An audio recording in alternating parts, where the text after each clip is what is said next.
Dengi Gel, Dengi her çar parçayı Kurdistan'a.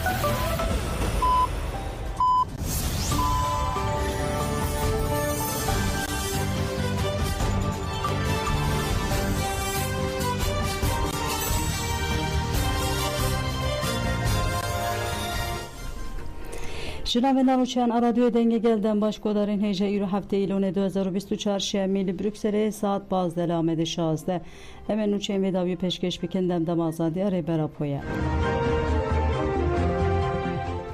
Sezai temelli gut çareseriya Metin Geriyalı Kurdistan ere paradigmaya Brez Abdullah Öcalan çareseriye sempozyum avakir nasbe roja çandini u xizani ku partiya ve kebu demokrasiya gelandan partide çarçoya hevditinen nanu adalet del dar dıxe berunuştunan berdawam dike runuşna avil biserna ve gelo aboriyek çandini yadın pekane despekir seruk vekili komadan partiye Sezai temelli hevşaradar avane neslan şedal u endeziyar Çandriye Şahin Karakoyun ve ahbinler amede bun. Moderatörü ji meclis tantanker deverun üstüne del ser aboriya Çandriye Kurdistan hata haftın. Temelli de beşe haftın ahade anizma ku Metin Gerker'in Kurdistan'e jibu kapitalizma Türkiye'yi bu yepenga ve yekemin u hakhbi. Deslatları Kurdistan'e duhazın hemu çavkaniyan یک کردستان دست سر بکن و خلق به ملک بهلن لو ماده و ام اول لیدیج شرابن کپیتالیزم میتینگریه به نوی شره Hinterlanda ketxwariya kapitalizmê êdî Kurdistanê lewma divê em li dî jî van hemû kirinan bêjin tu bi xêr hatî Brêz Abdullah Öcalan. Çimkî paradigmaya xweseriya demokratîk a Brêz Öcalan dî ji van hemû kirinan jiyaneke nû çareseriyê li pêş dixe. Em dikarin li ser riya vê paradigmayê polîtikayên çandinê ya alternatîf mümkün bikin û em dikarin vê ava bikin. Piştî temellê hevşaredara wanê Neslihan Şedal û endeziyarê ziyaretê Şahin Karakoyun جل سر مجال آخوین و بحث پلیتیکین چاندنی یل کردستان کرن رونشتنا و بشه به پرس و برسوام داوی بو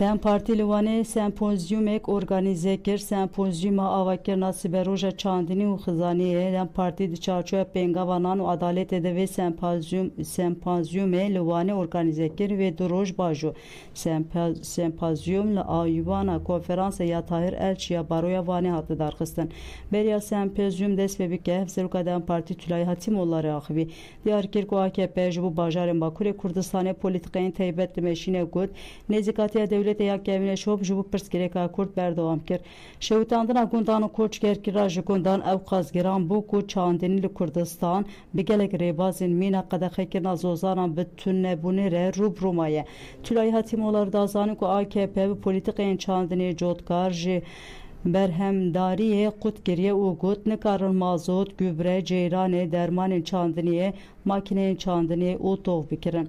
Hevseruka dem partî rola neçari serkina pirsgirêka Kurd ya li ser mijarê jî wiha zaman heta îro nêzî 4000 gund hate şewitandin û işkence li welatiyan hatiye kirin lê îro cotgar bu polîtikayên taybet tên fark kirin ku keda wan tê xwarin herî dawî li gundên Mêrdînê û Amedê şewat derket 15 gundiyan jiyana xwe ji desta sedema vê şewatê jî saziya elektrîkê dedaş e li Kurdistanê êdî dedaş weke rêbaza işkenceyê tê bikaranîn hevseruka dem partî dest şankir ku ew ê bi têkoşîn û berxwedana xwe hewl bidin wala ji nava van polîtikayên ketxwarinê rizgar bikin piştî axaftinan sempozyum dest pê kir.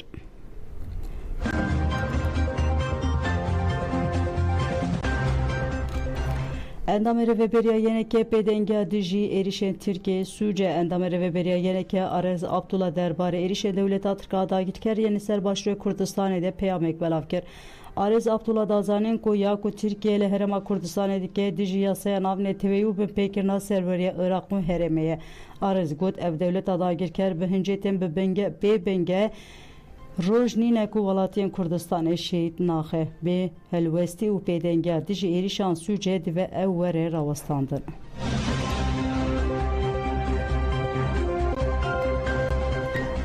Milisên Azadiya Kurdistanê Mak li Amêdê firûşkareke tiryakê ceza kir. Têkildarî çalakê ev agahî hatin dayîn di 5 îlonê de milisên me li caddeya Ekinciler ataxa ofîsa Amêdê piştî ku demeke firûşkarê bi navê F. Estetikên şopandin ew tespît kirin û binçav kirin. Di lêpirsînê de kesê bi navê F. Estetikên anî ziman ku ew bi piştevanî û polîtikayên şerê taybet ê dewleta Tirk û hêzên wê dest bi karê firotuna tiryakê kiriye. F. Estetikên ji ber xizmetkirina şerê taybet û dewleta Tirk û jehkirina ciwanan di serê de gelê Amêdê ji hemû gelê Kurd lêborînê xwe dixwaze û anî ziman ku êdî ew kareke bi vî rengî nake. Kesê bi navê F. Estetikên pişre ji aliyê milîsên me ve hatiye birîndarkirin û cezakirin. Maddeyên hişbir ên krîstal ên li ser şexsî hatî girtin jî ji aliyê milîsên me ve hatiye şewitandin û imha kirin. Her wiha di daxuyaniya Makê de ev yek jî hate gotin. Dewleta Tirka dagirker polîtikayên xwe yên şerê taybet bi hemû bêahlaqiya xwe li ser ciwanên Kurd ferz dike. Ji bo ku ciwanên Kurdistanê civakbûn û têkoşîna wan a azadiye û cewhera wan dûr bixe, di serî de tiryak û firûş serî li hemû polîtikayên qirêj dide. Hêzên dewleta Tirk ên şerê taybet bi taybetî ji malbatên Welat Parîz hedef digire û destpêkê ciwanan dikin tora xwe û piştre jî bi gef û zextan jiyaneke bêahlaq li wan ferz dike. Di daxuyanê de ev yek jî hate gotin. Digel ku rêbera po û tevgera azadiyê ji bo azadiya me têkoşîneke ewqasî pîroz didin meşandin, nabe ku ciwanên Kurd ên leheng jiyana xwe wiha ya bêahlaq û dejenere layıqî xwe bibînin. Di vê serdemê de ku em di nava şerê hebûn û nebûnê de divê ciwanên Welat Parêzên Kurdistanê berê xwe bidin refên têkoşîn û jiyaneke birêxistin kirî. Bi vê çalakî em hişyarî didin kesên ku vê jiyanê bêahlaq li ciwanên me û gelê me ferz dikin ev polîtikayên wê yên ku gelê me jehrî dike wê bibe dawiya we û dagirkeran. Em bank li hemû ciwanên Kurdistanê dikin ku li hemberî rejima şerê taybet werin di nava refên milîsên me de xwe birêxistin bikin û ji dagirkeran hesab bipirsin.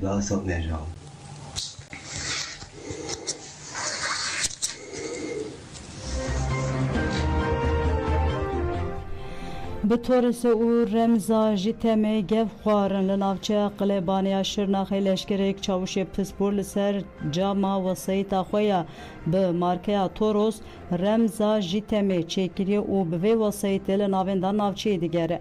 Balkêşe ku li bin Remza jî temê gotina tenê mirî dibînin ku diyarî Cem Ersevere ku yek ji berpirsyarên cinayetên faîl nediyar ên salên nûhtî têzanîn hatiye nivîsandin.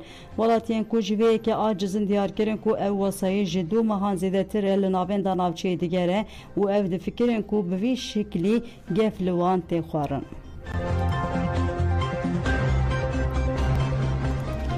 Dayikên Şemiyê em bi xizmên xwe yên wenda serbilindin. Dayikên Şemiyê di hefteya 2015 de dîsa berê xwe dan qada Galatasarayê İstanbulê.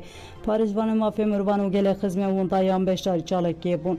Vê heftê li Aqubeta Kenan Bilgin hat pirsîn. Bilgin di sala 1994 de li Anqereyê di bin çavan de hat wenda kirin. Pirayê Kenan İrfan Bilgin di çalakiyê de axivî û bertek nîşanî barîkatên polîsan da wiha got. Hûn çi dikin bikin wendakiriyên me rûmet me şerefa me ne. Em bi wan serbilindin heta ku em hemû wendakiriyan bibînin em ê têkoşîna xwe bidomînin. Dayika Murat Yıldız ê di bin çavan de hatiye wendakirin. Hanife Yıldız ji axaftina Narîn Güran a 8 salî ya ku 18 roj wendayê pirsî. Li Amêdê jî di hefteya 813 de li xizmên wendakiriyan li parka Koşyolu hatin gelhev. Endamê İHAD hevserokên Dem Partiya Amêdê Abbas Şahin Gülşen Özer, hevserokên DPP Mehmet Şirin Gürbüz û Sultan Yaray jî beşdarî çalakiyê bûn. Vê heftê çîroka Mehmet Sincar ê ku di çare îlona 1990 de li kolana Elma ya Batmanê de êrişeke çekdarî de hate qatilkirin hat xwendin. Hevjîna Sincar, Cihan Sincar diyar kir ku hevjinê min ji bo aştiyê çûbû Batmanê lê hate kuştin.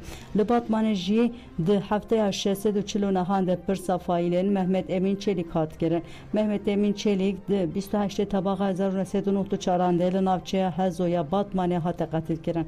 Rêvîberê şaxê İHAD Batmanê Rezan Baytar daxuyanî xwend. Daxuyanî bi çalakiya rûniştinê bidawî bû. Li Colemêrgê jî di hefteya 139 de xizmê wendakiriyan li kolana Huner ya Geverê dava hunda kiriyen xwe kirin li geverê jî aqubeta Daryos Akgöl ê ku 1909 yekan li Esenderê hatiye qetilkirin hate pirsîn.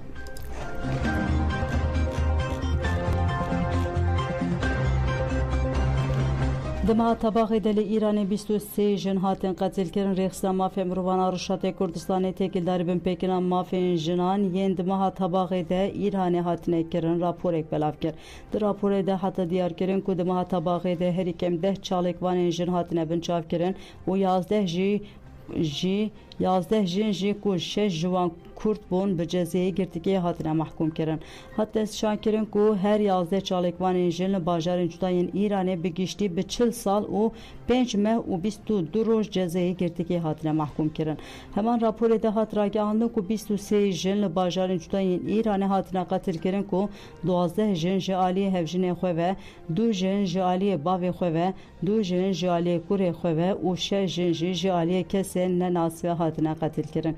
Hêjayî gotineyê ku piştî belavbûna serhildana jin jiyan azadî rejima Îranê zextên xwe yên li ser çalêkvanên jin gelekî zêde kirine.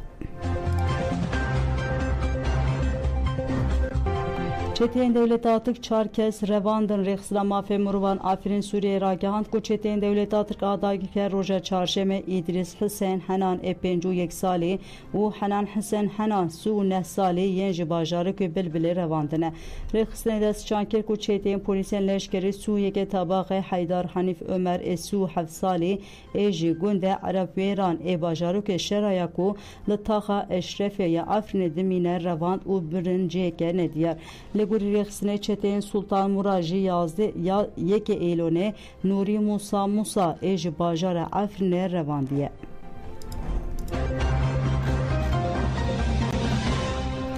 Şaredariya Rêzana Amedê li taxa yeni halê navên da ciwanan a Rêzanê vekir. Ji bilîvekirina navên da ciwanan a ji aliyê Müdüriyeta Xizmetên Spor û Ciwanan a Şaredariyê Rêzanê ve ji bo ciwanên ji dibistanên havînê mezin bûn aktivîteyek hatiye lidarxistin. Hevşaredarên Rêzanê Leyla Ayaz û Sîraç Çelik û gelek welatî bi zarokên xwe re tevlî bûn.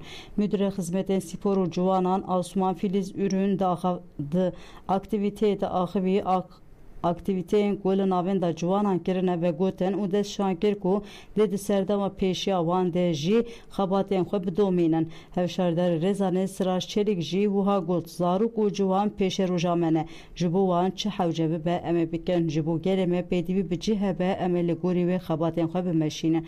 Piştî axaftinan ji zarokên tevlî qursan bibûn re diyarî hattayîn. Piştî vekirina navên da ciwanan aktivîte bi pêşandan û pêşpirkên zarokan berdewam kir.